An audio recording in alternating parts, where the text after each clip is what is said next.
asalaamaaleykum mbokk yi déglu rajo rural bu Ñaani FM fréquence bi di 92.8 kaddu gi jógee fii ci Koumpentoum gannaaw bi leen nuyoo siyaare leen ñu fas yéene jokkil leen li nga xamante ne moo di suñu émission bi ñu tàmm di amal àllarba bu jot ci waxtu wi seq ko itam ak waa APT Sénégal li nga xamante ne nag moo aju ci suñu waxtaanu tey.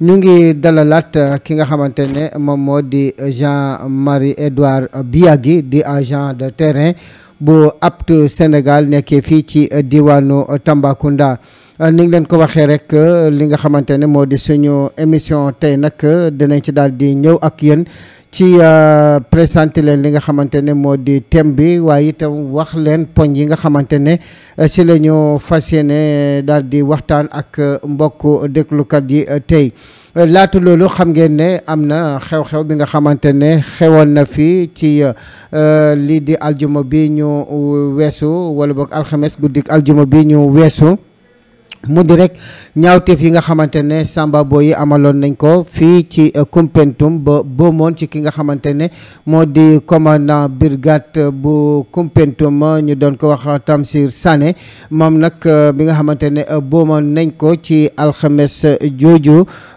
te mu nekkoon nit koo xamante ne nitu ñëpp la woon nekkoon itam koo xamante ne ci biir liggéeyam ci lañ ko daal di boom nekkoon itam koo xamante ne département bi yëpp képp koo xamante ne rek wax nga ko fi dana la wax ak mbaaxam wax la itam li nga xamante ne moo aju ci ay qualité kooki nga xamante ne nag boom nañu ko ñu di ko jaal njëkk département bi yëpp di ko jaal ki nga xamante ne tey jii moom moo fi toogal nguur gi li ko dalee ci président de la république ba si suuf mu di monsieur le préfet waaye itam ak chef service déconcentré yi nekk ci biir département bi yëpp di ko jaal itam ki nga xamante ne moo di brigade gendarmerie bu Koumpentoum rawati nag ki nga xamante ne tey ji moo assuré gum intérim bi ñu ngi ko koy jaal bu baax a baax a baax di ko jaal itam mboolem ñi nga xamante ne ñoom la daan toogal ñoom la daan waxal di ko jaal ñi nga xamante ne ñoom la séqaloon wàllu ko liggéey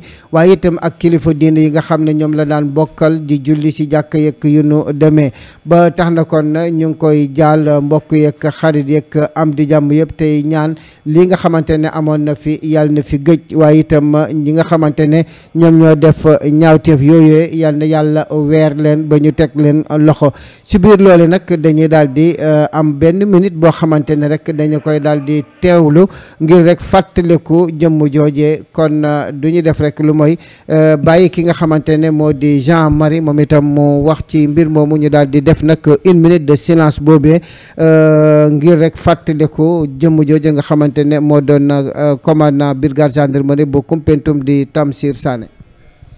asalaamaaleykum maa ngi nuyu ñëpp maa ngi nuyu comme ni ko ndaw waxee maa ngi nuyu ñëpp bàyyee ko gouverneur bi préfet bi autorité administrative yi ak autorité scolaire yi di leen di jaal man tamit di leen di jaay ci tuuru projet bi di leen di jaay ci tuuru IMCA di leen di jaayal ci tuuru ndaw ñëpp ñu may teewal fii tey métti na trop nit ku ñuy jàppali nit ku ñuy bëggal boppam mu dem parce que da daan défendre les couleurs de sa nation da daan def liggéeyam far nag mu mujj ci faatu maa ngi jaal ñëpp métti na ñu ngi ñaan yàlla lii ba mu amati te ñu ngi ñaan na yàlla def ñooñu ñu def noonu lu ñaaw loolu na leen yàlla vraiment jàppali buñ ko defati te ñu gën ci yoon boobu ñu nekk jërëjëf. kon nag ni ngi leen ko waxee rek ñu daal di observer une minute de silence à la mémoire de Tamsir Sané commandant brigade gendarmerie bu Koumpentoum. voilà mbokk yi comme ni ngi leen ko waxee rek dellu si waat nañ ak yéen tey si suñu émission bi nga xamante ne ñu ngi ko seq ak waa APT Sénégal nee naa leen APT Sénégal ab kuréel la bi nga xamante ne dafa jóg ngir tàggat ndaw ñi. ngir kenn ku ci nekk mën a xam naka ngay sóobee sa tànk ak fan nga koy sóob ci loole nag ñu gis ne sóob nañ seen tànk ci diwaanu Tambacounda lëkkaloo fii itam ak geneen kuréel gi nga xamante ne ñu ngi koy tuddee IMCA tey ji nag ñu dalalaat ki nga xamante ne moom moo di Jean-Marie Edouard Biagui bi nga xamante ne moom moo nekk agent de terrain nekkal apte fii ci diwaanu Tambacounda. dañu koy daal di bàyyi rek moom Jean-Marie mu daal di def nuyoo ñu daal di leen présenté micro 1 li nga xamante ne moo di projet apte. salaamaaleykum, maa ngi leen di nuyaat ku nekk ci tuuram ak santom. awma leneen lu leen di leen di jaajëfal ndax bàyyi ngeen seen xel bàyyi ngeen seen nopp ci émission yu ñuy def nii. jërëjëf, maa ngi nuyu préfet bi, maa ngi nuyu bépp ndaw bu fi nekk, maa ngi nuyu IA bu Tamba, maa ngi nuyu IF bu Tamba, maa ngi nuyu ñëpp daal. maa ngi nuyu vraiment suñu collaborateurs yi, les chefs d'entreprise ñu nekk noonu ci Tamba. maa ngi nuyu benn jàmbaar bu mel ni Guèye service amuñu sa fay, ñu ngi lay nuyu, ñu ngi lay jaajëfal ndaxte gis nañu li ngay def Tamba, na la yàlla jàppale. jërëjëf. merci Jean-Marie Edouard Biagui bi nga xamante ne moom la ñu dalal ni ki tey ji. ñu fàttali leen rek tey ji suñu thème moo ngi di l'employabilité des jeunes, maanaam utum xëyum tout tànk yi. loole nag am na si ay tomb yi nga xamante ne tànn nañ ko si fas ko yéene waxtaanee ak Jean-Marie Biagui. reportage yi nga xamante ne amal na ko saa su nekk. li nga xamante ne moo di tomb bu njëkk bi mooy naka la ñuy xàmmee li nga xamante ne moo di sa potentiel. waaye itam bu ñu fa jógee ko li nga xamante ne moo di ñaareelu poñ bi mooy quelles sont les méthodes de recherche d'emploi. yan xeeti pexe la ñuy wutee li nga xamante ne moo di am xëy. ñetteel bi ñu ngi wax ne quelle attitude adopter pour un emploi qualifié, maanaam ban yoon wala ban jëmmuwaay la ñuy jëfandikoo ngir mën a am xëy moo xamante ne ci yi gën rafeti xëy lay doon. ñeenteelu poñ bi mu ne que nous inspirent les modèles de réussite, maanaam li nga xamante ne moom mooy yeneen yoon yi nga xamante ne doomu aadama jaar na si ba daal di am ngañ maay wala mbokk réussite. naka la ñuy yokkee ab xalaat ba ñu mën a jaar ci yoon yooyu mën a def noonu. loole nag incha allahu rabbi dinañ ci daal di ñëw ak ay reportage yi nga xamante ne kii di Jean-Marie Edouard Biagui defal nañu ko ci li nga xamante ne moom moo di Tambacounda. am na foofu ay entrepreneur yu takku yi nga xamante ne ñoo ngi foofu, waaye itam dina am ñi nga xamante ne ay boromi xam-xam lañ jëm ci matière boobu ñu mu dalal waxtaan si ak ñoom. laata nag ñuy def si loolu dañ koy daal di bàyyi rek mu présenté ñu micro 1 apte Sénégal ñu daal di ñëwaat ak yéen ci waxtaan bi. Aider les jeunes à s'insérer sur le plan socio-professionnel, c'est leur faciliter l'obtention de stages, c'est leur confier des marchés. Aider les jeunes à s'insérer sur le plan socio-professionnel, c'est leur accorder des subventions pour le démarrage de leur activité. C'est aussi mettre à leur disposition des terres à usage agricole. Conseil départemental, conseil municipal, ce message vous a été adressé par IDC à travers le projet Apte Sénégal. waa kon mbokk yi yéen a ko déggandoor loolu moo di li nga xamante ne moo di micro 1 apte Sénégal.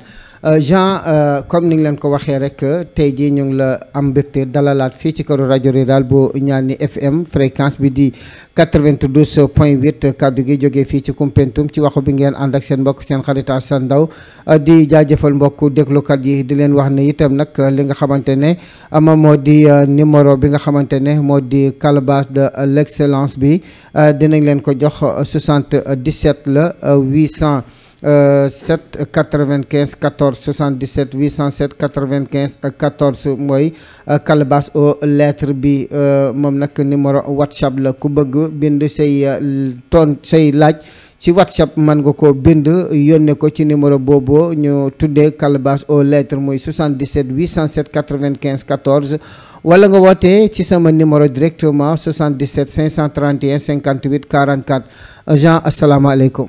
waaleykum salaam. ban reportage nga ñëw indil tey. tey maa ngi leen di indi reportage bu ñu chargé d'insertion kooku mu ngi tudd Jean-Luc Soumaworo moom laa jot a defal reportage sur l'employabilité des jeunes. ndax mën nañ ko déglu. waaw mën nañ ko déglu. mbokk yi kon ni ngi leen ko waxee rek dégg ngeen ni mu ko waxee nee na ki nga xamante ne moom la dalal tey ji moo di Jean-Luc Soumaoro. Bonjour, chers auditeurs. waaw allez-y. Nous sommes aujourd'hui à la Niani FM 92.8 émettant de Koumpentoum. Comme vous le savez, chaque mercredi, le projet APT a une émission qu'elle déroule dans la radio, c'est-à-dire la voix APT. Aujourd'hui, nous allons parler de l'employabilité des jeunes. L'employabilité des jeunes, qu'est-ce que c'est? Et nous avons par là 4 rubriques. La première rubrique, comment identifier son potentiel. La deuxième rubrique, quelles sont les méthodes de recherche d'emploi. La troisième rubrique, quelle attitude adopter pour un emploi qualifié. Et la quatrième rubrique, que nous inspirent les modèles aptes. Que nous inspirent les modèles de réussite plutôt. Sans plus tarder, comme vous l'avez si bien entendu, on va aborder aujourd'hui 4 rubriques, mais auparavant, nous avons un invité que je vais laisser le choix de se présenter. Bonjour. Bonjour M. Biagui, je suis M. Soumaoro Louti Jean-Luc, chargé d'insertion dans le cadre du projet APT Sénégal. Merci beaucoup M. Soumaoro. Alors sans plus tarder, nous allons aborder la première rubrique avec la première sous-question. Pourquoi identifier ses valeurs personnelles? Merci beaucoup M. Biagui. Je pense que c'est vraiment très important d'identifier ses valeurs personnelles parce que ce sont sur ces valeurs, excusez-moi, que nous allons nous appuyer pour pouvoir nous engager dans un projet de vie. On parle aujourd'hui d'employabilité. Est-ce que nous avons des valeurs qui nous permettent véritablement de postuler ou de nous engager dans le champ de l'employabilité? Parce que les entreprises aujourd'hui cherchent des personnes de valeurs. Quand on parle des valeurs, prenons par exemple quelqu'un qui est convaincu, qui a la conviction, quelqu'un qui est acharné au travail, quelqu'un qui aime le travail comme on le dit, quelqu'un qui a le sens de la collaboration. Ce sont des valeurs qui sont vraiment très importantes pour pouvoir en tout cas réussir dans un monde professionnel. C'est vraiment très important alors d'identifier ces valeurs personnelles. Alors, pourquoi élaborer un projet personnel?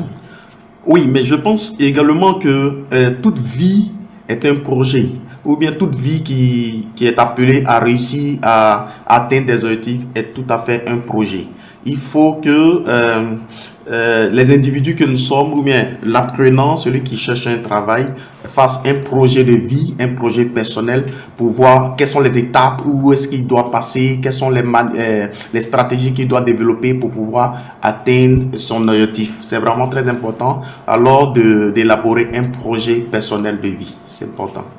Alors, nous allons attaquer la dernière sous-question. Pourquoi définir des stratégies à adopter pour acquérir de nouvelles compétences? Alors, je pense que cette troisième question rejoint plus ou moins la deuxième question parce que, comme on le dit, pour acquérir de nouvelles compétences, il faut développer des stratégies. Et tout ça fait partie d'un ensemble inclusif que nous avons appelé ici un projet personnel. Parce que dans un projet, nous avons des objectifs que nous émettons, d'accord? Et puis, pour l'atteinte de ces objectifs, on se demande quelle est la manière ou bien comment est-ce que je dois faire pour arriver à l'objectif que je me suis fixé.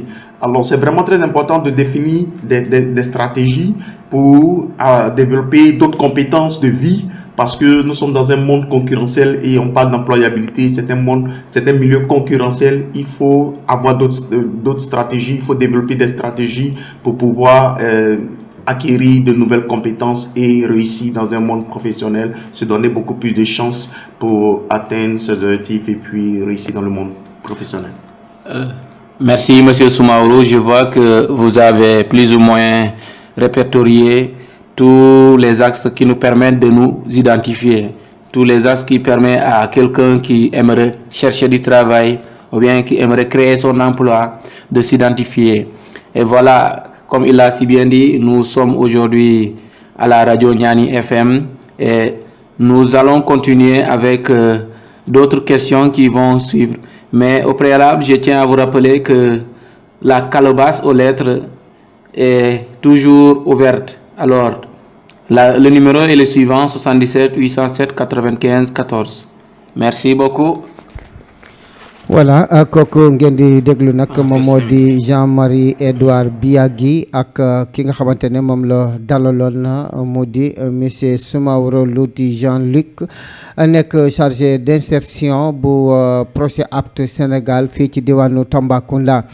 di fàttali rek ne yéen a ngi déglu ba léegi seen rajo rural bu Ñaani FM fréquence bi di 92.8 ñu fas yéene nag ni ngi leen ko waxee rek àllarba bu jot ci waxtu wi ànd ak yéen ci seen émission bi nga xamante ne ñu ngi ko tuddee la voix de APT Sénégal bi nga xamante ne saa su nekk lay am fii ci këru rajo rural bu Ñaani FM dañuy daal di bàyyi rek kii di Jean-Marie Edouard Biagui bu fekkente ne am na ay commentaires yi nga xamante ne dina ko def ci loolu nga xamante ne moom la kii di Soumaoro Louti Jean-Luc wax chargé d'insertion du projet APT Sénégal ci li nga xamante ne wax na ko ci question yi nga xamante ne laaj nañu ko léegi muy ñetti laaj yu am solo. Pourquoi identifier ses valeurs personnelles tontu na si. Pourquoi élaborer un projet personnel tontu na si.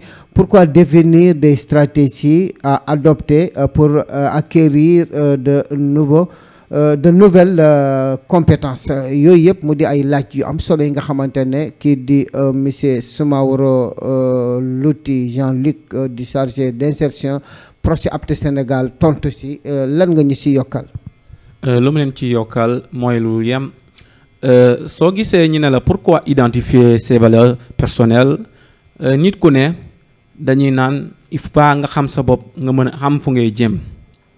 nit ki soo xamulee sa bopp doo mën a def dara ci sa àdduna ba mu sotti loolu te faa nga xam yow li nga mën li nga mënul li nga antan ak li nga antanul soo ko xamee yow di nga mën a def ay jéego ba ñu mën la tax nga mën a àgg fu ngay jëm te jéego yooyu ñooy pourquoi élaborer un projet personnel. defe naa nit ku ne am na projet nit ki xanaa soo demee ba nga xam sa bopp di nga xam man de maa ngi am yii di at. maa ngi am par exemple juróomi at wala fukki at man ci fukki at yu ma toll nii lan laa mën a def man mii ndaw lan laa war a def ndax ma mën a mel ni Kayne wala ma mën a doon leneen mën a doon commandant gendarmerie wala ma doon ab boutiquier bu mag wala ma doon bon ma mel ni comme ni ma leen ko waxee gay service nan laay def lan fan laay jëm ak nan laa koy defee. soo ci pare stratégie yi ngay teg pourquoi définir des stratégies à adopter pour acquérir de nouvelles compétences. Les nouvelles compétences mooy yow nga am ay jëfin yu bees ci yow nga am luy bees luy ñëw ci yow liy tegu ci yow donte am nga dara luy nga xam te ne yow am nga ko waaye dalay mayaat leneen li nga xam te ne loolu ngay gis loolu foofu ngay jublu yoon la dafa mel ni yoon rek yoon bu ngay jël nga mën a àgg fu ngay jëm yoon boobu mooy les compétences yoon boobu mooy acquisition bi bu ngay def acquisition bi c'est très important encore d'acquérir de nouvelles compétences. Bon aw ma neen lu dul yokk lu ma fay yokk ndaxte Jean-Luc déjà toj na lépp wax na lépp te maa ngi ci sant maa ngi ñaan ndaw ñi mën a xam seen bopp. Connaître et identifier son potentiel, c'est important. Merci. Merci Jean-Marie Edouard Biagui ñu bàyyi suñu technicien mu dégtal ñu tuuti rek ay tëgg ki woy ak Fatou Lawbe.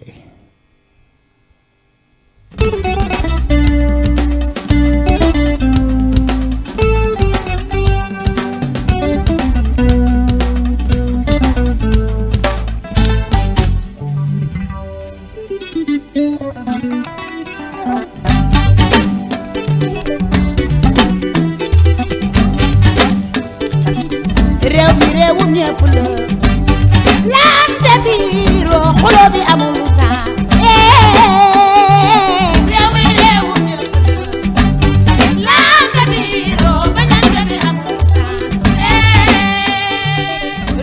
jërëjëf suñu technicien jërëjëf itam Fatou Lawbe ni ma ko waxee réew mi réewum ñëpp la laayante biir moo fi am sens waaye xuloo bi amul benn sens te yaakaar naa ne projet Apt Sénégal mu ngi laawante biir ak ñi nga xamante ne ñoo di population Sénégal ndax nag bu jógee di la jàngal naka ngay nappee ba am sa jën moo gën muy dem di napp ji di ñëw di la may jën loolu si la projet Apt Sénégal nekk ba tax na kon ñu ngi koy gërëm di ko sant bu baax a baax suñu technicien di wax rek ne kon duñu def lu mooy daal di déglu rek li nga xamante ne moo di rubrique 2 muy wax ne quelles sont les méthodes de recherche d'emploi quelles sont les méthodes de recherche d'emploi maanaam yéen pexe. Monsieur Soumaoro, nous allons continuer avec la deuxième rubrique, une rubrique qui nous demande à savoir quelles sont les méthodes de recherche d'emploi. Et nous avons par là deux sous-questions majeures qui sont comment aller vers l'information, comment écrire un CV, comment faire une lettre de motivation, comment rédiger une demande d'emploi et pourquoi. Voilà, Monsieur Soumaoro, à vous la parole. Merci beaucoup, Monsieur Biagui. Je pense que le fil que nous sommes en train de suivre en ce moment est vraiment très important parce que déjà, la recherche d'emploi est une chose très stratégique pour pouvoir avoir un emploi, évidemment. Et comme vous l'avez dit, il faut aller à l'information. La première méthode, c'est déjà avoir les informations. Comme on le dit, celui qui a l'information a le pouvoir. Quand tu as l'information, ça te permet véritablement de savoir quel chemin emprunter pour pouvoir atteindre ton objectif, pour pouvoir avoir un emploi. Quelle attitude adopter? De quoi est-ce que ces personnes... Bon, quand on parle d'information, c'est-à-dire tu vas auprès de l'entreprise, tu as une qualification, tu te dis, dans telle entreprise, ma qualification peut être acceptée là-bas pour un emploi. Alors, quels sont les besoins de cette entreprise? Est-ce que véritablement, ils ont besoin d'employés actuellement? Est-ce que actuellement, cette entreprise... est susceptible véritablement de m'accompagner dans mon projet de vie. Toutes ces informations, il faut les avoir. Pour avoir ces informations, déjà, il faut aller sur le net. Il y a des sites qui sont habilités, qui donnent des informations, d'accord, sur les recrutements, ainsi de suite, en entreprise. Il faut aller également de façon physique dans cette entreprise-là pour pouvoir avoir l'information. Et quand tu as l'information, il faut écrire, d'accord, ce qu'on appelle un curriculum vitae, un CV comme on a l'habitude de dire. Dans le CV, tu verras que tu vas faire le résumé un peu de ton cursus scolaire, de ta formation comme on le dit, et puis tu vas mettre beaucoup d'autres choses à l'intérieur qui vont te permettre véritablement de te faire connaître d'avance déjà auprès de l'entreprise qui est susceptible de te recevoir. Et à la suite du CV, excusez-nous, nous répondons un peu de façon sommaire pour pouvoir avoir le temps dans les questions qui vont venir et puis répondre. Il faut faire la lettre de motivation. La lettre de motivation, tu diras pourquoi est-ce que tu voudrais travailler au sein de cette entreprise. Et puis, comme on le dit, rédiger une demande d'emploi, bon, c'est pratiquement la lettre de motivation, comme on le dit. Donc, c'est vraiment très important d'avoir l'information, d'écrire le CV, de faire la lettre de motivation. C'est vraiment très important. Je vous encourage véritablement à vous approcher au fur et à mesure des structures qui peuvent vous aider à l'élaboration. Même sur le net, vous pouvez apprendre à écrire un curriculum vitae, une lettre de motivation, parce que parfois, il ne faut pas faire des lettres de motivation passe-partout, ou bien les CV passe-partout. C'est-à-dire, tu fais un même CV pour toutes les entreprises où tu voudrais postuler. Non, il faut parfois avoir l'information, de quoi ils ont vraiment besoin et qu'est-ce que tu pourrais apporter. Généralement, quand on écrit une lettre de motivation, on met demande d'emploi. Je suis d'accord, mais à la vérité, ce qu'on doit mettre, c'est offre de compétences. Parce que toi, eux, ils demandent un employé, par exemple, mais toi, quel est le service que tu pourrais véritablement offrir à ces personnes et quelle est la compétence que tu as pour pouvoir véritablement les aider à grandir, disons quand dit les aider, c'est-à-dire je vais parler des entreprises où tu postules. Il faut vraiment y penser, c'est vraiment très important pour pouvoir atteindre ces objectifs parce que tout ça fait partie, comme je l'ai dit à l'entame, d'un projet personnel de vie. Il faut y penser, c'est vraiment très important. Voici un peu de façon succincte ce que je pourrais dire à ce niveau. Merci beaucoup, M. Soumaoro. En fait, c'est une question très importante parce que là, on sait que la lettre de motivation, c'est la carte d'identité de l'individu qui cherche l'emploi. Et là, nous n'allons pas nous attarder, il a si bien dit, il a si bien expliqué, et même la lettre de motivation, il ne faut pas écrire des lettres de motivation partout. Et il a si bien encore expliqué, il préfère dire offre de service ou apport en entreprise. Parce que toi, qu'est-ce que tu vas apporter dans l'entreprise dans laquelle tu voudrais travailler? Quelles sont tes compétences? Qu'est-ce que toi-même tu as que les autres n'ont pas? Parce que dans la lettre de motivation, il faut chercher toujours à charmer, il faut chercher toujours à convaincre son recruteur. Merci beaucoup. Voilà kon yéen a ko dégg loolu mooy ñaareelu pàcc bi mooy li ñu doon laaj yan pexe wala bokk yan yoon ñoo am ngir rek wutum xëy muy quelles sont les méthodes de recherche d'emploi loole nag comme ni leen ko waxee rek amoon na ay tomb yi nga xamante ne kii di Jean-Marie waxtaan na si ak natangoom boobu nga xamante ne moo di monsieur Soumaworo Louty Jean-Luc chargé d'insertion bu APT Sénégal nekk fii ci diwaanu Tambacounda di wax rek ne ba tey yéen a ngi déglu seen rajo rural bu Ñaan FM fréquence bi di 92.8 ci waxu bi ngeen ànd ak Assane Ndaw ci invité bi tey ñu dalal Jean-Marie Edouard Biagui di agent de terrain bu APT Sénégal di fàttali rek ne saa su nekk nag muy àllarba bu jot ci waxtu wi da ngeen mën a ànd ak seen émission La Voix de APT Sénégal fii ci seen rajo rural bu Ñaani FM xanaa rek dañuy daal di ñëwaat ak yéen ci numéro bi nga xamante ne moo di calebasse aux lettres bi 77 la 807 95 14 77 807 95 14 wala ngeen woote ci 77 531 58 44 77 531 58 44 ñu bàyyi rek Jean mu defaat commentaire ci li nga xamante ne moo di rubrique 2. Voilà, pour ce qui est de cette rubrique man li ma ciy wax moom lu ndaw la ndaw ñi léegi dañuy yaakaar ne lépp lañ koy amee ci réseaux sociaux yi. Aller vers l'information ne veut pas dire rester chez soi et nga bëgg am lépp. Il faut nga def lu ñuy naan présence physique bi dafa jaar nga dem ci béréb yu nga xamante ne foofu la ñuy jàllale xibaar yi comme par exemple soo jëlee KOSP mooy centre d'orientation soo fa yeggee di nga am information mais tamit di nga xam di dossier yooyu fournir soo ci paree ñun ci daara yi yu ñuy jàngee du lépp la ñuy jàng foofu sincèrement il faut dire la vérité du lépp lañ fay jàng ba tax na yow mën na am doo mën a bind CV bu leer CV bu baax mënoo ko bind curriculum vitae bu baax mënoo ko bind lettre de motivation bu baax mënoo ko bind tamit nooy def pour yow soo gisee liggéey nga mën a charmer sa recruteur nga xam loo fay wax parce que milieu bu nekk dafa am lu ñuy duppee jargon milieu bu nekk dafa am jargon am dafa am vocabulaire am du lépp la ñuy wax doo jóg rek nga jékki-jékki bind n'importe comment il y a une manière d'écrire il y a une manière de parler et Jean-Luc comme ni mu ko waxee da ngay bind sa CV bind sa lettre de motivation soo ci paree yaakaar naa ne nga dem gëstuwaat tamit ci internet bi gëstu bu baax soo demee KOSP dem bind sa CV def yenn yëpp yor say diplôme del gëstu ci internet bi nga xam nooy saisir am na lu ñuy tudd URL bi foofu ngay bind li nga bëgg def ou bien yow emploi bu nga bëgg am nga xool emploi boobu ndax luñ ciy wax ndax am na offre wala amul offre defe naa ne foofu laa mën a yem ak ngum. Merci Jean kon duñu def rek lu mooy daal di dégluwaat tuuti ay tëgg ki woy ak Fatou Lawbe dellu siwaat ak yéen ci suñu ñetteelu rubrique ci waxu bi Assane Ndaw ci xarala gi Isaaxa Diallo.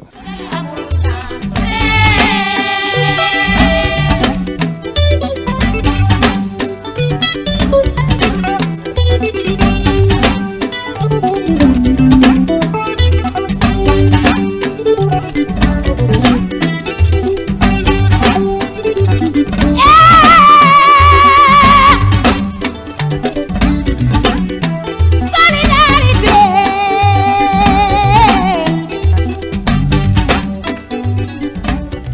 waaw mbokk yi yéen a ko déggandoor ba tey yéen a ngi déglu rajo Rural bu Ñaan FM fréquence bi di 92.8 kaddu gi jógee fii ci Koumpentoum kon donc dañuy def rek lu may daal di sóobu ak yéen ci suñu ñetteelu tomb mu di rubrique 3 quelle attitude adopter pour un emploi qualifié yaakaar naa ne lu am solo la moom itam am na ay laaj yi nga xamante ne kii di Jean-Marie dina si ñëw ak kii di monsieur Soumaoro boo gisee nag émission bi ñu di si def ay wolof ak ay kàllaama nasaraan mooy ñi ñuy waxal ay élèves lañ te duut élèves yëpp dégg li nga xam ne mooy kàllaama wolof bi loolu moo tax ñu koy def ci tubaab bu ñu noppee daal di def commentaire yi ci kàllaama wolof ndax nag ki nga xamante ne moo di Jean-Marie bu déggee wolof ñi nga xamante ne tey ñoom lay waxal muy élèves yi nga xam ne tey ñoom la mbir mi war a soxal ñu si bëri tey ji dégguñu olof ndax nag ay Halpulaar a ngi si ay Mandeng ngi si waaye nag kàllaama nasaraan bi ñoom ñëpp jàng nañ école dégg nañ ko loolu moo tax ñuy def lu ci bëri ci français bu ñu paree daal di ko jéem a tënk ci kàllaama Kocc kon duñu def rek lu mooy daal di bàyyi Jean-Marie mu dégtal ñu ñetteelu rubrique quelle attitude adopter pour un emploi qualifié. Bien, merci beaucoup, M. Soumaoro, pour les éclaircissements apportés dans les deux précédentes rubriques. On voit nettement que, comme vous l'avez si bien dit, c'est un fil conducteur. Et si on suit bien le fil conducteur, il va nous amener à la troisième rubrique, qui veut dire quelles sont les attitudes à apporter pour un emploi qualifié. Et dans cette rubrique, nous allons parler aussi de trois choses essentielles. Pourquoi la symbiose en entreprise? Comment satisfaire sa clientèle? Comment résister à la concurrence? Monsieur Soumaoro, à vous la parole. Merci beaucoup, Monsieur Biagui. Vous savez quoi, c'est toujours un plaisir de débat, d'apporter notre pierre à l'édifice pour ce qui est de la connaissance. Alors, pourquoi la symbiose en entreprise? C'est vraiment très important qu'il y ait une atmosphère de symbiose au sein d'une entreprise.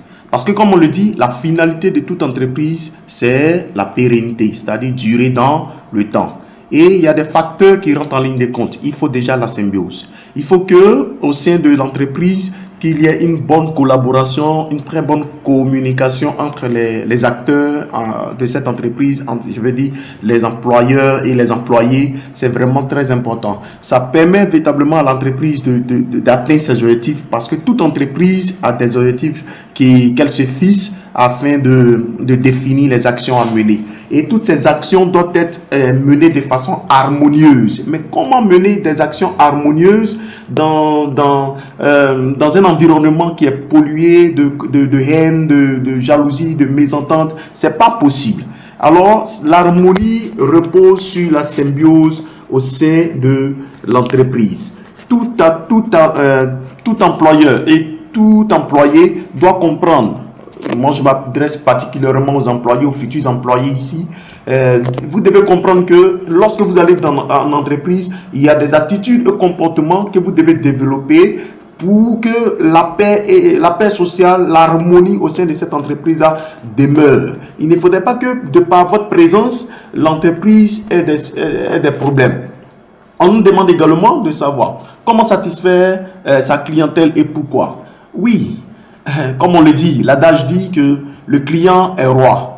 Et un client qui n'est pas satisfait, sois-en sûr que c'est 1000 autres clients, plus de 1000 autres clients qui ne seront pas satisfaits. Parce que cette personne va relayer l'information selon laquelle dans cette entreprise, on ne traite pas bien les clients, on ne les reçoit pas à comme il se doit, on ne leur accorde pas la valeur que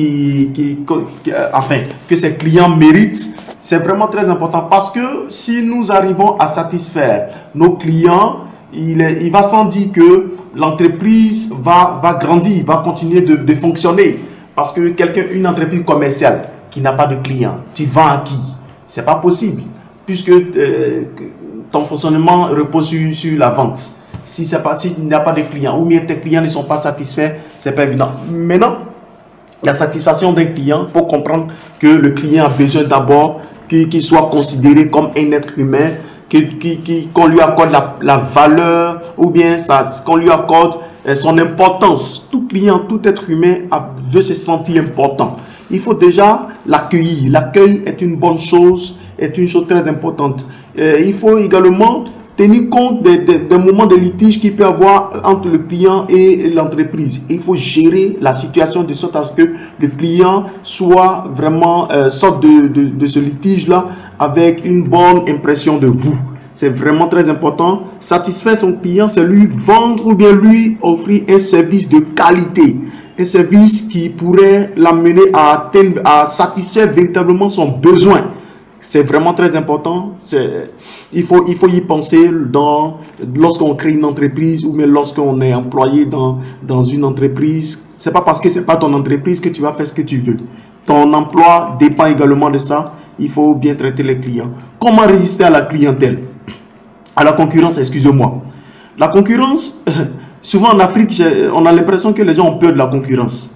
Or, la concurrence vient pour établir, améliorer ta manière de faire. Alors, il faut résister à la concurrence simplement par l'innovation. Il faut toujours innover dans tes prestations, dans ce que vous faites. Il faut faire différemment. C'est vraiment très important. C'est la seule manière de résister à la concurrence. Le concurrent, tu le connais. Souvent, on parle du benchmarking. Il faut connaître, à travers le benchmarking, une stratégie qui permet véritablement de connaître le concurrent et puis voir comment est-ce que tu pourrais agir pour que le produit que toi, tu offres ait plus de valeur par rapport à la concurrence. Il faut simplement innover dans tout ce qui est dans tes prestations. Il faut faire différemment pour pouvoir résister à la concurrence et supplanter même le concurrent. Merci beaucoup, Monsieur Soumaoro, pour cet éclaircissement. Voilà, mbokk yi yéen a ko déggandoor kooku moo di Jean-Marie Edouard Biagui, agent terrain bu APTU Sénégal nekk fii ci diwaanu Tambacounda. Di leen fàttali ne APTU Sénégal ñi nga xamante ne ñoom la lëkkalool ci diwaanu Tambacounda moom moo di waa IMCA yaakaar naa ne ñu bëri xam nañ ko ci gox bi. Ki nga xamante ne nag moom la doon waxtaanal léegi ci kàllaama nasaraan moom moo di monsieur Soumaoro Louty Jean-Luc nekk chargé d'insertion bu APTU Sénégal foofee ca Tambacounda. ñu ngi woon nag ci suñu ñetteelu rubrique muy quelle attitude adopter ci li nga xamante ne moom moo di pour un emploi de qualité, pour un emploi qualifié. Loolu nag am ay laaj yi nga xamante ne kii di Jean sampoon na ko doon ko laaj ki nga xamante ne moo di naataangoom boobee muy pourquoi la symbiose en entreprise, comment satisfaire sa clientèle et pourquoi, comment résister à la concurrence. Xam ngeen ne boo demee ba taxawal entreprise ne kat kër la goo xamante ne kër gu mag la ñëpp xaj nañ ci ngir man ci suturlawu kenn ku ci nekk di ci am saw ñaq di dem di dundal sak njaboot. Dafa war a am loo xamante ne moo koy ëmb ba bu ëllëgee ñu xam ne kër gi kat kër la gu am qualité, kër gi kat kër la goo xamante ne am na gëdd. Waaye itam nag bu fekkente ne dem nga ba am ay client na nga fexe ba service bi nga xamante ne moom la say client laaj nga man ko matal, ndax loolu mooy tax bu ñu demee ñu dellu siwaat wala bu ñu amee ñeneen ñu indiwaat ko. Ngir nag résister ci concurrence loo gis rek am na wujji. Su fekkente ne nag da nga ragal wujj ba ku ñëw ci kër gi nga daw wucc ko fa yaakaar naa ne doo yàgg ci genn kër ba tax na kon loolee yëpp lu ñuy waajal la. Dañuy daal di bàyyi rek kii di Jean-Marie Edouard Biagui mu continuer ak yéen ci commentaire yi di leen fàttali rek ne Ñaan FM ngeen di déglu fréquence bi di 92.8 la voix de APTU Sénégal ici à Ñaan FM.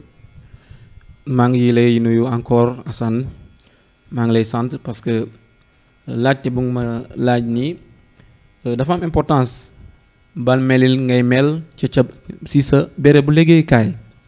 Yow lan ngay doon soo nekkee di liggéey ak li nga fa mën a yokk. Pourquoi la symbiose en entreprise? Symbiose mooy lëkkaloo, mooy duggante, mooy wax benn kàddu. Ndaxte am na ñeneen dañuy yor seen entreprise, dañuy nekk ci beneen liggéeykaay waaye dañuy yaakaar ne seen bopp lañ fa nekkal. loolu nekkul un bon employé.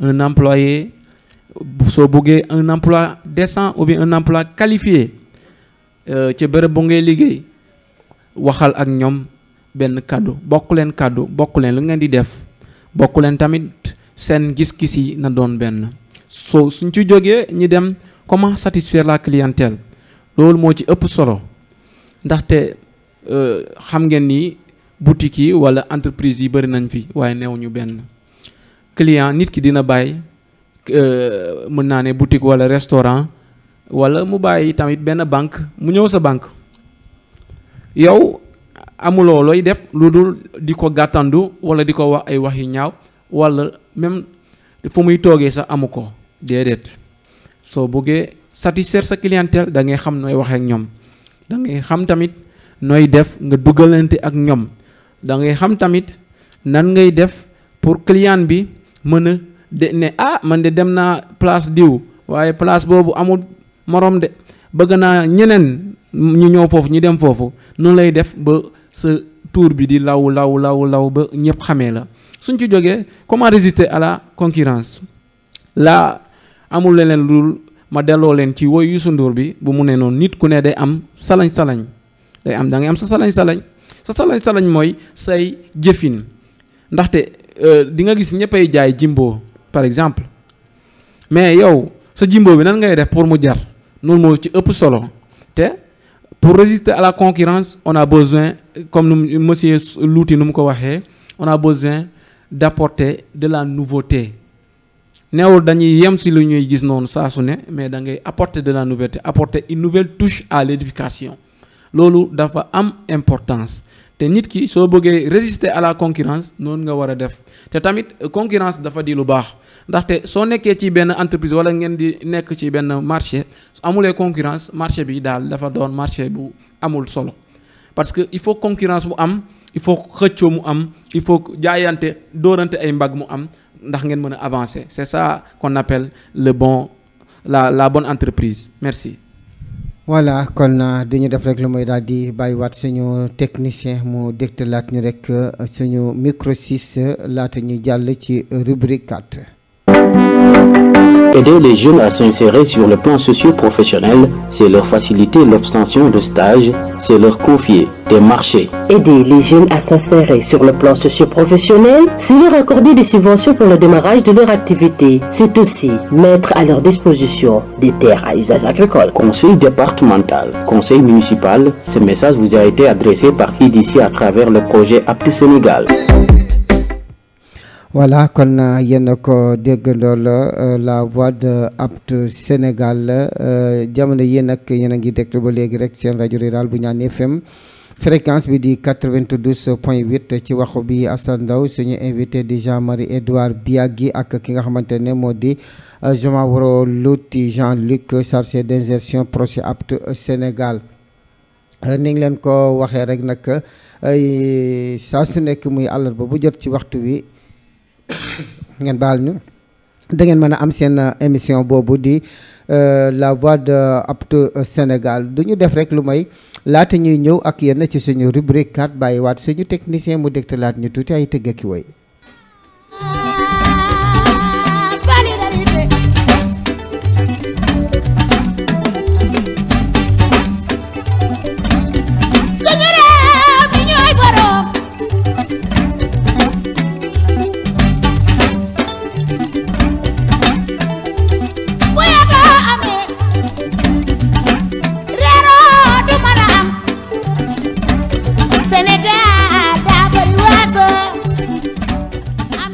jërëjëf suñu technicien mbokk yi yéen a ngi déglu ba léegi rajo rural bu Ñaan FM fréquence bi di 92.8 kaddu gi jógee fii ci Koumpentoum fii ñu toll nag dañuy def rek lu may daal di suuba ak yéen si suñu 4e rubrique que nous inspire les modèles de réussite Jean-Marie.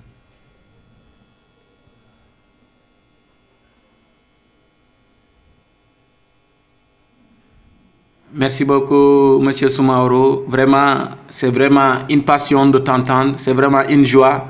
Et nous allons attaquer la dernière rubrique qui revient à que nous inspirent les modèles de réussite. Comment faire pour assurer la pérennité et la prospérité de son entreprise? Comment diriger son entreprise? Qui peut être chef d'entreprise? Voilà, Monsieur Soumaoro, à vous la parole.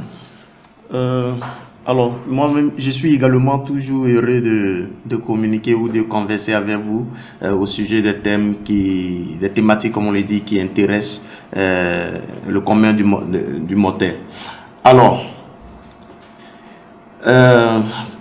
assurer la pérennité. Comme je l'ai vraiment dit dans la rubrique précédente, dans la rubrique numéro 3, je crois bien, que la finalité de toute entreprise, c'est assurer sa pérennité et la prospérité de son entreprise.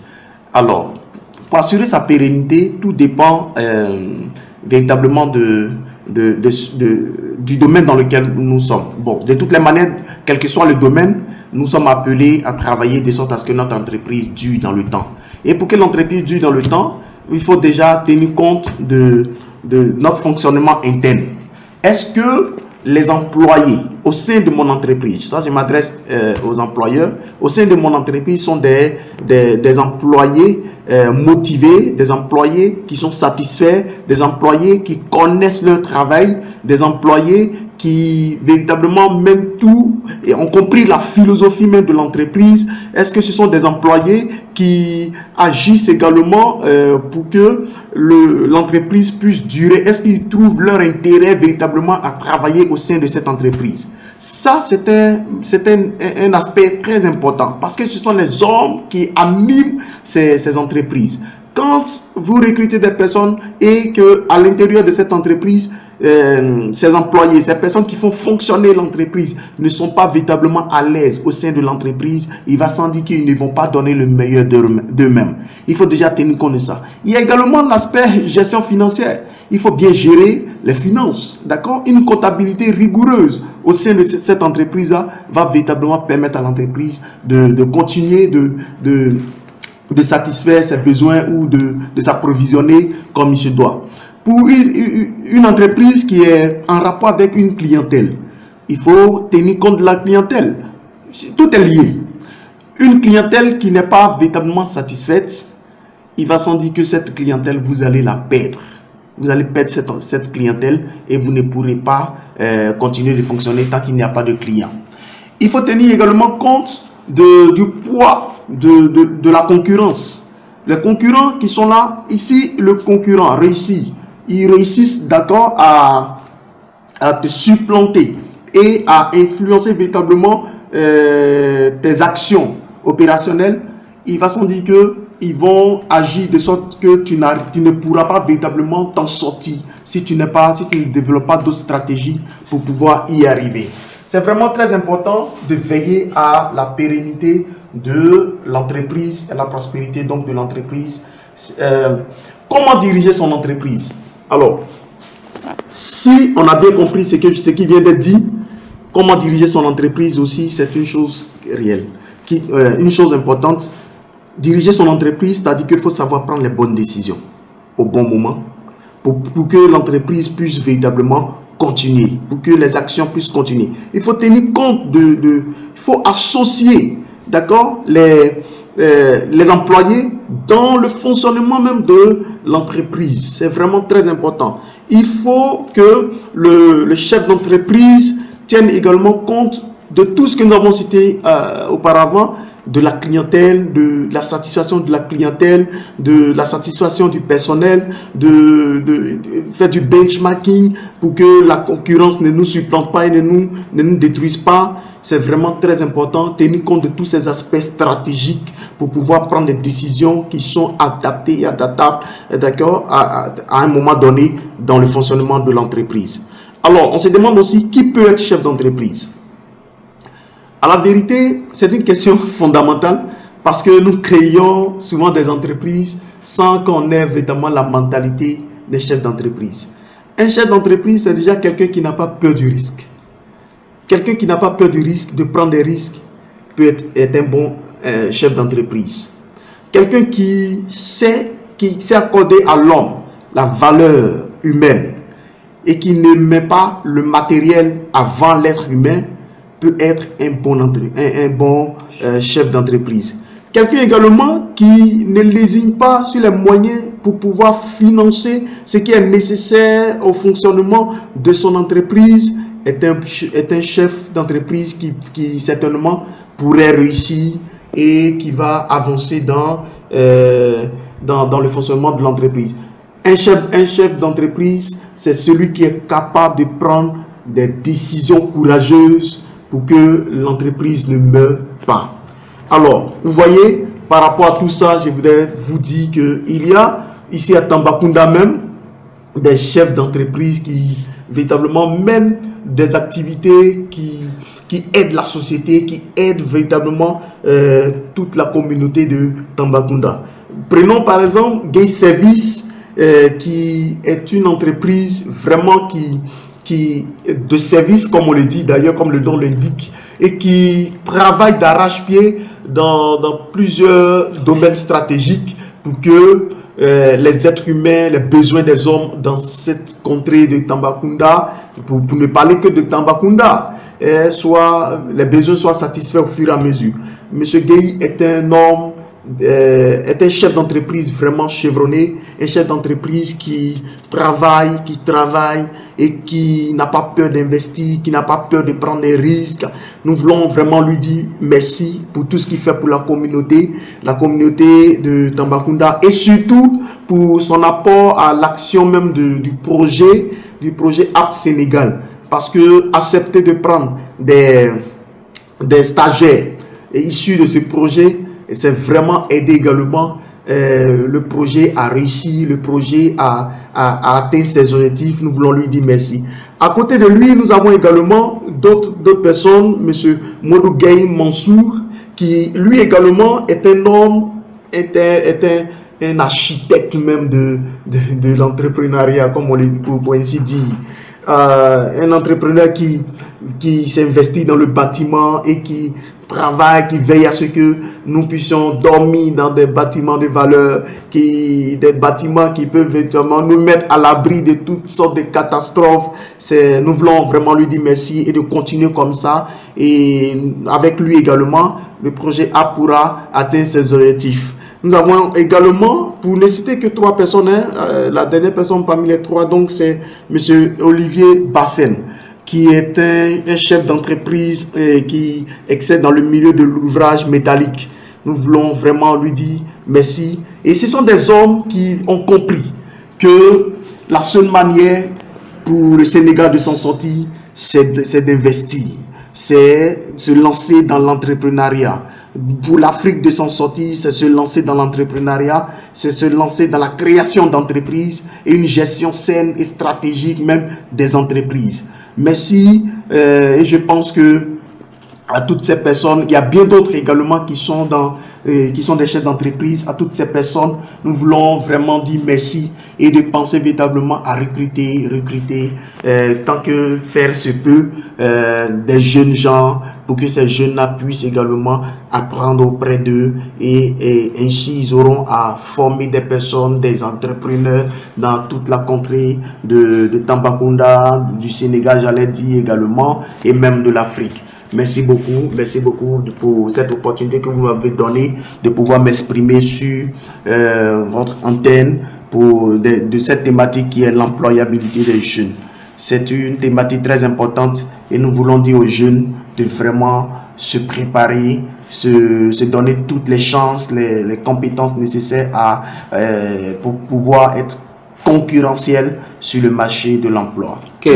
Merci beaucoup, Monsieur Soumaoro. Avant de nous quitter, j'aimerais quand même vous entendre vous exprimer par rapport aux apprenants aptes qui sont en stage. Quels conseils leur donnerez-vous en tant que vraiment chargé de suivi, évaluation, en tant que chargé de stage, mais bon, chargé d'insertion et quelqu'un qui est en train de tout faire pour suivre le projet, pour suivre les stagiaires, quelqu'un qui est en train de tout faire pour que le maximum de stagiaires soient insérés à Tambacounda.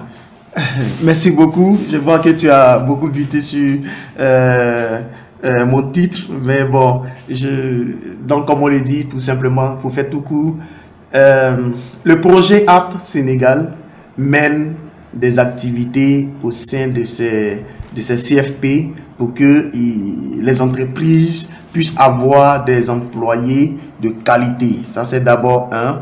Mais également pour que la société puisse avoir des entrepreneurs de qualité. Et dans la phase du placement en stage, nous menons véritablement toutes sortes d'actions pour que les entreprises puissent déjà comprendre la nécessité de recevoir ces jeunes gens, ces jeunes diplômés et ces jeunes apprenants afin qu'ils aient une qualification, afin que ces jeunes-là soient demain des entrepreneurs, et parce qu'ils auront compris comment est-ce que le travail fonctionne dans leur champ d'action, dans leur champ de métier. Je voudrais dire à toutes ces personnes que nous avons eu la chance d'emmener en stage qui doivent comprendre que l'attitude et le comportement constituent les éléments de base même de réussite dans un stage et dans un emploi. Il faut qu'ils continuent de travailler comme ils le font déjà, parce que nous avons déjà les informations, les chefs, les employeurs, nous sommes vraiment satisfaits de leurs prestations, de leur comportement, de leur attitude. Nous voulons vraiment leur dire de travailler davantage et de rester véritablement dans l'attitude apte. Merci beaucoup, Monsieur Soumaoro, et bonne journée. Voilà, mbokk yi di ko jaajëfal bu baax a baax moom Soumaoro Louty Jean-Luc bu Tambacounda nekk chargé d'insertion ci projet APT Sénégal. Moom la suñu gan di Jean-Marie Edouard Biagui agent terrain APT Sénégal dalaloon ni ki tey ji ñu seqoon li nga xamante ne moo di plateau bi fii ci rajo rural bu Ñaani FM di wax rek ne ba tey yéen a ngi ànd ak seen émission la voix de APT Sénégal fii ci seen kër rajo rural bu Ñaani FM ci fréquence bi di 92.8 kaddu gi jógee fii ci Koumpentoum. Dañuy bàyyi war rek kii di Jean-Marie mu daal di def benn commentaire ci li nga xamante ne moo di suñu dernière rubrique mu di rubrique numéro 4 que nous inspire les modèles de réussite. Voilà, merci beaucoup. Que nous inspire les modèles de réussite. Là, on a 3 sous-questions. Comment faire pour assurer la pérennité et la prospérité de son entreprise? Comment diriger son entreprise? Qui peut être chef d'entreprise? Société ba seet 3 questions yi dañoo doon benn ndaxte yooyu yëpp mënoo ci doon benn te doo ci bañ a doon beneen bi. Soo jëlee comment faire pour assurer la pérennité de son entreprise, nan ngay def ba yow sa liggéey yow sa entreprise bu nga créer bañ a wëlbatiku wala yow li nga bëgg bañ ko am, c'est-à-dire nga def perte. Voilà, wala yow sa boutique bu nga kii ñeneen da ngay dëgg naan kii moom dafa daanu ci kii yom bi ci liggéeyam bi dafa daanu ci entreprise am bi mujjewul ci gën. C'est parce que en premier il y a ce que l'on appelle le respect des clients. Soo ci jógee nga fidéliser leen, maanaam won leen yéen su dul yéen man duma dem. Mais tamit yow am nga ñu ngay liggéeyal, respecter tamit ñu ngay liggéey say collaborateurs. C'est important avoir il faut que mu am lu ñu ngi naan symbiose encore. Symbiose boobu soo ci jógee nga dem ci wàllum xaalis bi, parce que chef d'entreprise il faut que nga doon éveillé, lu français naan éveillé, nga yeewu, nga doon nandité. Pour nga doon nandité faa nga am bët ci lépp lu ñuy def sa entreprise bi lépp jëlee ko lu ci gën a ndaw ba ci lu ci gën a rëy te xaalis mooy tax ñëpp ñu jóg fii nii. Il faut qu'il y ait une comptabilité vraiment de qualité.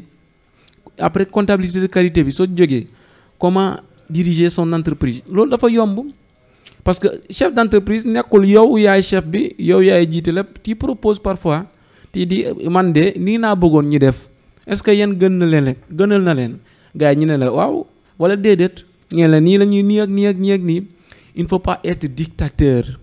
Et aussi il faut avoir un esprit vraiment pourvoyeur.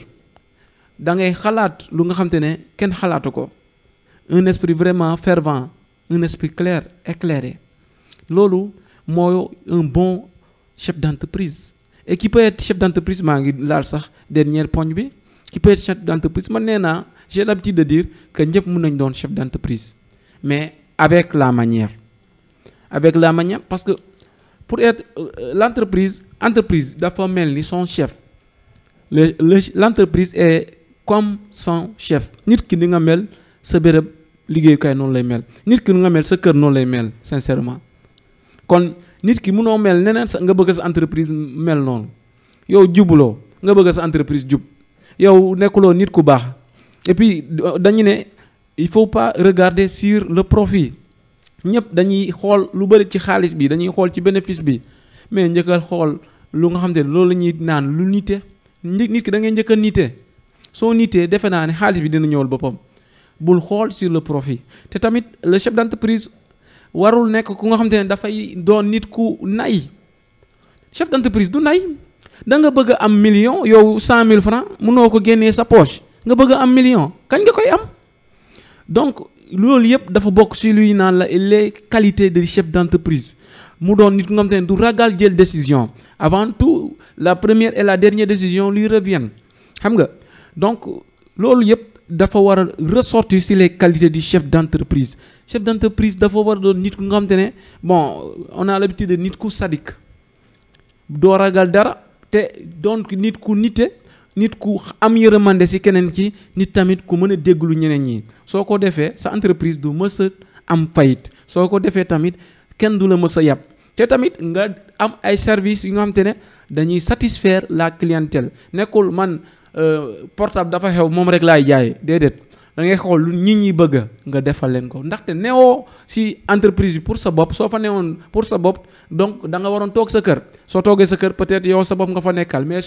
saa yoo ubbee entreprise c'est pour tout le monde et c'est pour satisfaire la clientèle encore une fois produit yu ngi leen di présenter dafa war a méng ak ñoom lu ñu bëgg warul nekk produit yu nga xam te ne ñoom duñ leen bëgg warul nekk lu nga xam te ne ñoom soxla ñu ci dara te bon ñu ngi delloo njukkal Guèye service monsieur Guèye mi ngi def lu kenn mënul Tamba monsieur Modou Guèye Mansour tamit mi ngi def lu kenn mënul ak monsieur Olivier Bassène monsieur Guèye service daal kenn waxatu ay mbiram Tamba ñëpp a xam Guèye service soo jëlee monsieur Modou Guèye Mansour moom kër bu baax soo ko amee Tamba daal ak jumaa ju baax defe naa ne si moom rek ngay dem soo demee tamit ci Olivier Bassène moom ab soudeur métallique la ab soudeur la donc ñu ngi def ay affaires yi graw am na ñeneen comme ni ñu leen ko waxee am na ay femmes coiffeuses yu nga xam te ne ñu ngi def ay affaires yi graw am na ñeneen daal mais pour ne citer que ceux-là baa ñu yem ci ñooñu jërëjëf. waaw Jean jamono yi nag suñu technicien mu ngi ñuy signaler ne waxtu wi jot si na tey bu ñu la laajoon yan activité la projet APT Sénégal nekk yan activité la aujourd'hui.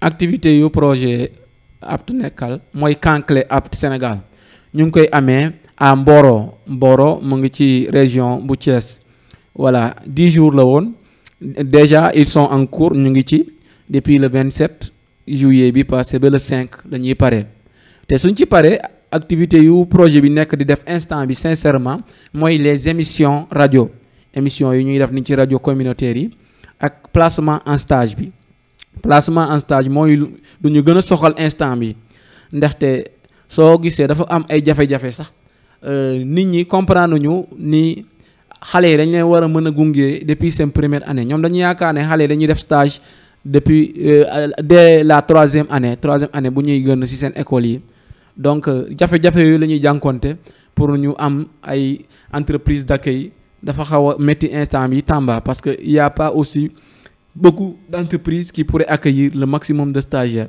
te maa ngi lancé cri bi ci ñëpp ñu ñuy déglu ñu jàppale ñu mën a insérer le maximum d'apprenants à Tambacounda jërëjëf.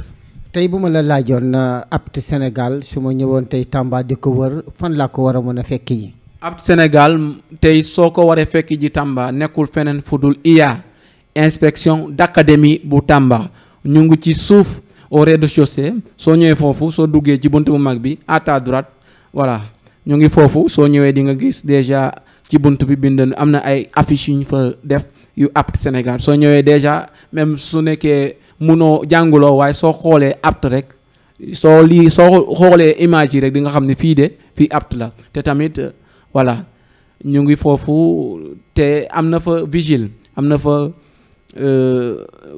benn gardien bu fay nekk en permanence benn ASP bu fay nekk soo ñëwee moom moo lay indiqué te voilà. tey su ma nekkee fii tey bëggoon leen a woo téléphone. tey soo nekkoon fii bëggoon ñu woo téléphone numéro bi yomb na c'est le 77 807 95 14 numéro boobu dafa fonctionnel 24 heures sur 24 voilà et même soo bëggee envoyer email c'est le Jean-Marie Biagui voilà arobase imkasenegal.org Jean-Marie Biagui arobase imkasenegal.org. merci beaucoup mbokk yi kon yéen a ngi doon déglu seen rajo rural bu Ñaani FM seen émission la voix de Aptu Sénégal di ko amal àllarba bu jot ci waxtu wi ñu dalal nag suñu invité bu mag tey mu di Jean-Marie Edouard Biagui agent de terrain Aptu Sénégal à Tambacounda mu dalaloon ki nga xamante ne moo di kii di Soumaoro Loti Jean-Luc chargé d'insertion Aptu Sénégal moom itam nekk foofee ca Tambacounda dégg ngeen ni mu ko waxee nee na tey ji li nga xamante ne moom moo di actualité projet bi tey li ci gën a fës mooy camp clé bi nga xamante ne Aptu Sénégal mu ngi koy amal ci diiru fukki fan di ko amal foofee ca Mboro ci diwaanu Thiès nee na nag doon na si ñaar fukki fan ak juróom-ñaar dana wéy ba juróomi fan ci weeru août xanaa rek fàttali leen ne yéen a ngi déglu ba léegi seen rajo rural bu Ñaani FM di leen jox rek dox daje àllarba bi di ñëw ci waxtu bi laata loolu nag numéro calebasse aux lettres bi 77 la 807 95 14 wala ngeen woote ci 77 531 58 44 laaj bu ngeen laaj danañ ko bind jox ko suñu natango bi ngir bu ñëwaatoo ci beneen émission man ko daal di toj tasaare ko suñu beneen émission bi ñëw nag incha allah di àllarba bi ñëw ñu ngi fas yéene waxtaan ak yéen ci thème bu am solo mu di l'entrepreneuriat un levier économique l'entrepreneuriat un levier économique maanaam entrepreneuriat dafa nekk yoon woo xamante ne dafa jëm ci koom kon nag mbokk yi loolu moo doon seen émission la voix Aptu Sénégal ici à Ñaani FM seen mbokk seen xarit Assane Ndaw doon leen ko dégtal feggoo woon ak suñu invité di Jean-Marie Edouard Biagui di leen ñaan a jàmm di leen jox dox ndaje àllarba bi di ñëw ci waxtu bi. Aider les jeunes à s'insérer sur le plan socio-professionnel, c'est leur faciliter l'obtention de stages, c'est leur confier des marchés. Aider les jeunes à s'insérer sur le plan socio-professionnel, c'est leur accorder des subventions pour le démarrage de leur activité. C'est aussi mettre à leur disposition des terres à usage agricole. Conseil départemental, conseil municipal, ce message vous a été adressé par IDC à travers le projet Aptu Sénégal.